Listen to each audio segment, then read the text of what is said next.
all started on a grey, ordinary Sunday afternoon about 20 years ago. I better tell you what all started. I've told you a little bit about myself over the last few years, but what I haven't told you is that for a number of years I was a very keen horsewoman. Keen, but not very competent. And by a series of bizarre twists of fate, my incompetence on a horse over a series of years shaped my legal career. So, it all started on a grey, ordinary Sunday afternoon 20 years ago. I didn't own a horse then, but I knew a man who did. So I took myself up to Ashdown Forest, jumped on my horse, and I set off. And very shortly thereafter, I came off. The injury I sustained wasn't immediately apparent. And what you have to remember, in those days, I was a fresh-faced young barrister, very keen to get my first Crown Court trial. Every Monday morning, I would turn up in chambers like a puppy, hoping to get that first Crown Court trial, normally to be handed yet another bail application or yet another drink drive. So it was perhaps fortuitous on this particular Monday morning after my fall that on my way into chambers, I sneezed. And the pressure that had built up behind the crack in my cheek that I didn't know about released, and my eyeball exploded into a puffy red mass that complemented nicely the black and purple bruising on my cheek. I arrived in chambers, and my clerk at the time took one look at me. "Crikey, Miss Benner," he said, "that is a corker.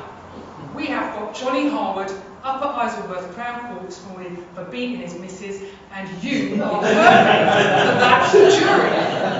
Handed me my first Crown Court trial, and thus begun my career as a criminal barrister. A few years passed, and I started to specialise in cases with a very sensitive element or vulnerable victims. It was an ordinary grey Sunday afternoon. The last thing I remember my friends saying as I kicked my horse firmly on to jump over the stream was, "Not there, there's a tree." The next thing I remember her saying, which is never something you want to hear when you find yourself slumped round your horse's neck, is, "Oh my God, she's dead."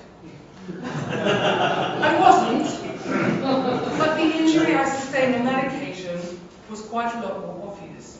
In fact, I knew it was bad as I got back to the yard, and one of the lads there retched as he saw me approach. And I had taken the skin off my face from my chin to my hairline. I'd lacerated above and below my eyes. This eye was completely shut, and this eye was almost shut. Now, my husband takes a robust approach towards injury. He asked me if I was hungry, and I was. He applied for Germany, and he sent me off to court the next day. It's perhaps unfortunate that the next day I was dealing with a particularly sensitive case, and a particularly vulnerable witness, and we've got to a particularly delicate stage of the cross-examination when I sneezed.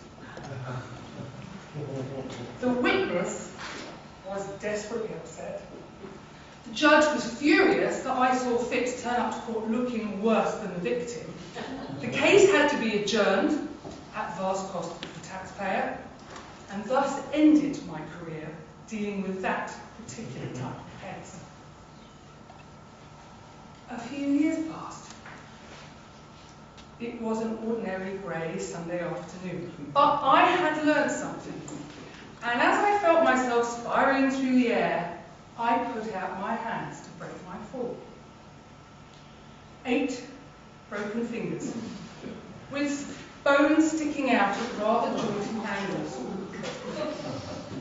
My husband takes a robust approach to this. He asked me if I was hungry, and I was. So he bandaged my hand, and he sent me off to court, and that's me driving my Land Rover. That morning I was at Epsom County Court. Now, if any of you have ever appeared in Epsom Court back in those days, you will know about a particular district judge called District Judge Enza. He was a cantankerous and difficult judge. He specialised in landlord and tenant, and nobody wanted to appear in front of him. The reason he was cantankerous and difficult was that he had crippled hands and suffered from chronic arthritis. On that particular Monday, there was a rather mischievous usher on duty who thought it would be amusing with me in my hands and District Judge Enza in his hands. Our eyes met across our crippled knuckles, and thus begun my career as a landlord and tenant specialist. A few years passed. I had reverted to type. As I felt myself spiraling through the air, I used my face to absorb the impact. I broke my jaw. My husband asked if I was hungry. I did not appear in court that Monday morning, and as you know, I no longer practice the law. So, what can we learn from my bizarre experience over the years? Well, I suppose every cloud has a silver lining, is the obvious one. Don't use your face by way of a buffer if you're likely to be in collision with a hard object. And perhaps most interestingly, a statistic I came across recently. There is an astonishingly high divorce rate for husbands, involving husbands, who use hunger as a barometer of their wife's capacity